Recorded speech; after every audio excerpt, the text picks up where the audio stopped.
Primeiro, né, a gente tem que entender o que a gente espera de uma malha, né? Quando a gente está falando malha, a gente está pegando a trilha, uma placa. Então, sempre tenham na mente de vocês, pega o conector FPC, pega a trilha, né? E ali é o início, meio e fim. Início, conector FPC, o fim, o circuito integrado. Quem é o meio? São os componentes que estão conectados naquela malha. Então, quando a gente olha uma malha, uma trilha, vou passar aqui para vocês, quando a gente pega uma trilha, um esquemático qualquer, deixa eu abrir um esquemático aqui, deixa eu abrir uma ferramenta para vocês aqui. Então, pessoal, estou abrindo, enquanto está abrindo aqui a ferramenta do roteamento de pad para vocês, e a gente vai verificar primeiro, entender os 5 princípios básicos de uma malha. Importante. Se eu não conhecer esses 5 princípios básicos de uma malha, aplicado à condição reversa, eu não vou conseguir aplicar realmente a condição reversa nela. Aí depois, lá no final, eu vou falar para vocês o porquê que a ponta vermelha no terra e porquê que a ponta preta lá no sinal, tá? Porque a medida reversa, ao medir malhas negativas, o preto vai ao GND.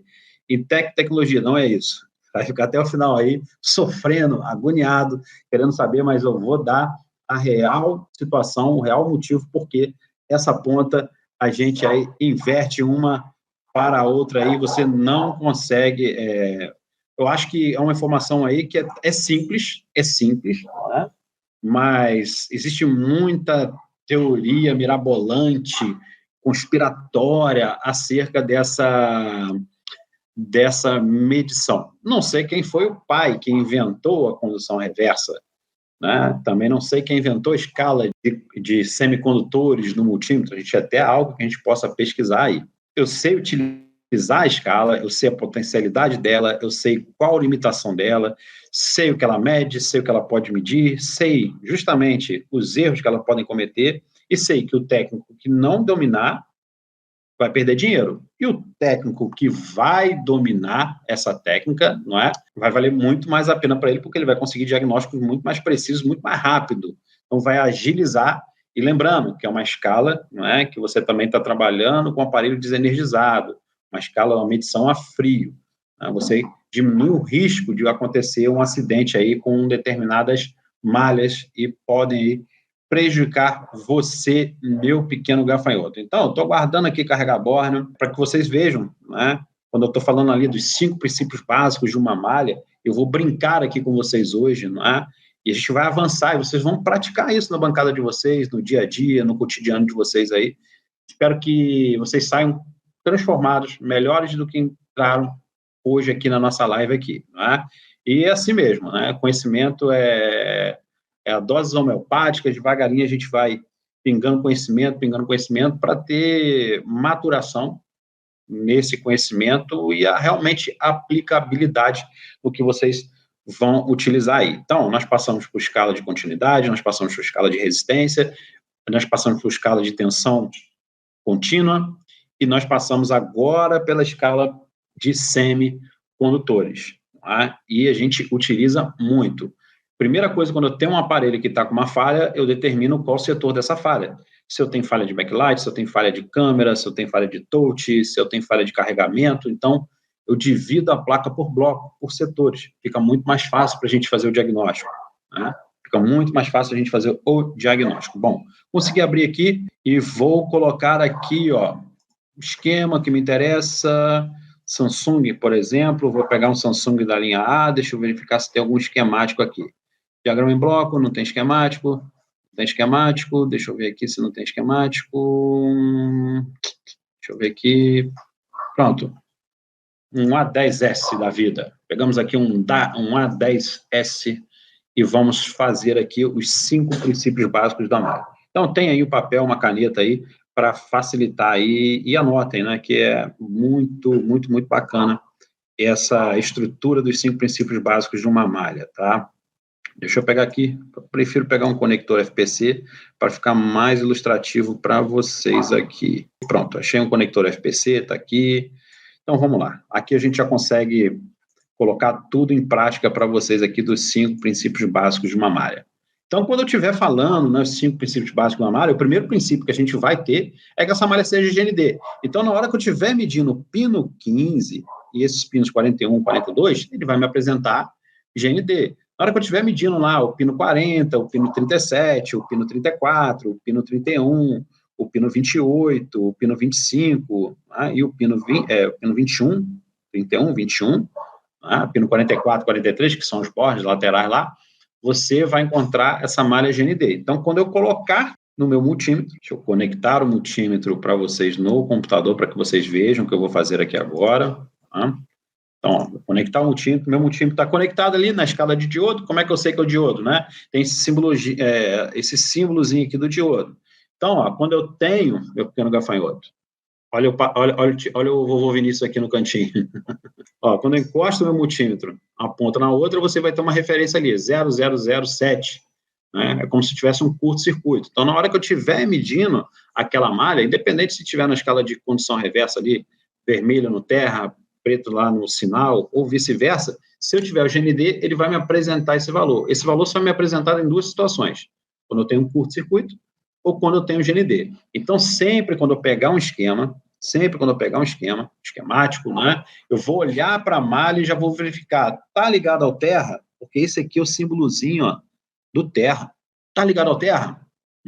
Esse aqui está ligado ao terra. Por que eu sei que está ligado ao terra? Porque tem esses nós aqui, esses nós me indicam que eles estão interligados. E aqui, olha, a malha está passando direto aqui. Quando não tem nozinho, significa que essa malha está passando direto. E aqui ela morre no pino 15, correto? Aqui vocês podem ver, que tem uma malhazinha aqui conectada a essa malha chamada DSI_TE. Então, tem esse test point aqui, test point 4031. Então, primeira coisa, meu pequeno gafanhoto, quando eu pego uma malha, uma linha, né, qualquer, é que essa malha me apresente o GND. Ela vai me apresentar um GND, correto? Quando tiver lá 0007 no multímetro, quando ela for GND, quando os pinos forem GND, quando tiver aquele símbolozinho lá do Wi-Fi. Segunda opção, que a minha malha me apresente, né? São 5 princípios básicos de uma malha. Não existem 6, não existem 7. Se tiver, vocês me avisem aí que eu acrescento no meu protocolo, que eu já utilizo bastante tempo, anos que eu utilizo esse protocolo. Então, que essa minha malha me apresente um openline.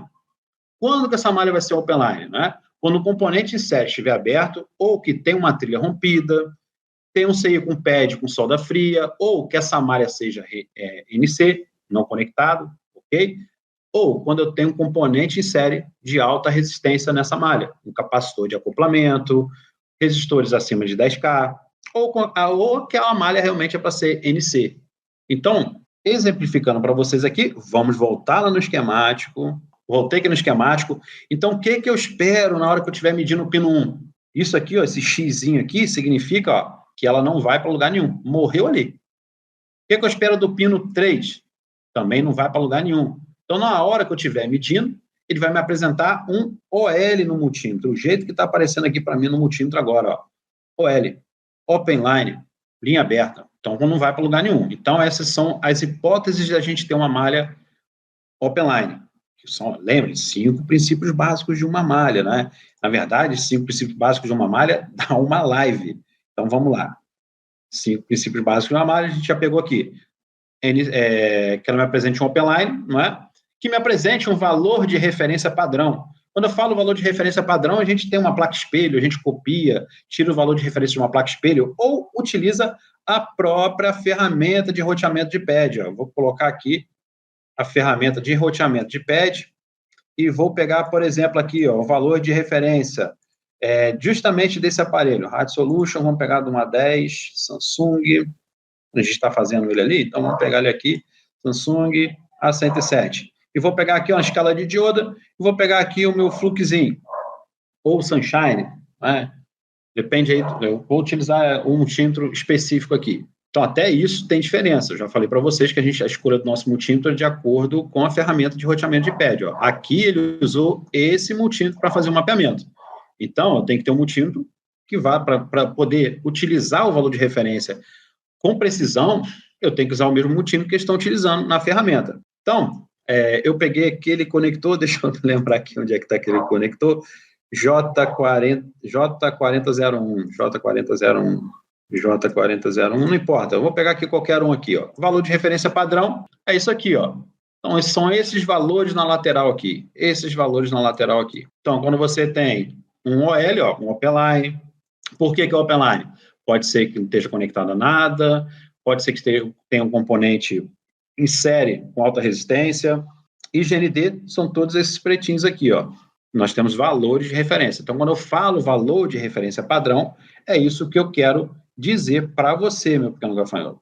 Então, a gente espera que tenha 500, ele está lá 500 e pouquinho. Né? Dá 300, está dando 300, 300 e pouquinho, 200 e pouquinho. É um valor de referência padrão. Tá? Que essa malha me apresente um curto. E quando vai ser o curto? Quando eu olho para o esquema, e vejo justamente, ó, essa malha é para me apresentar um valor de 0,758 e ela está me apresentando o quê? O que ela está me apresentando, meu pequeno gafanhoto? Ó, esse valor aqui, ó, 0,007. Tá? Então, essa malha está em curto-circuito. Tá? Então, essa malha está em curto-circuito. E quando a malha está em curto-circuito, tá? A gente vai ver daqui a pouquinho lá. Ó, quando qualquer componente estiver em paralelo ao terra, ela pode ocasionar um curto-circuito. Ok? Open-line, qualquer componente em série. Curto-circuito ou fuga, qualquer componente paralelo ao terra. Né? Valor de referência alterado para cima ou para baixo, valor de referência alterado para baixo, qualquer componente em paralelo. Valor de referência alterado para cima, qualquer componente em série com essa malha. Lembrando que o circuito integrado CI, ele estará em série e em paralelo ao mesmo tempo ao terra. Então, em muitos casos, fique atento ao esquemático, porque se o CI estiver ligado em paralelo ao terra e em série ao mesmo tempo na malha, ele pode alterar o valor da malha, ok?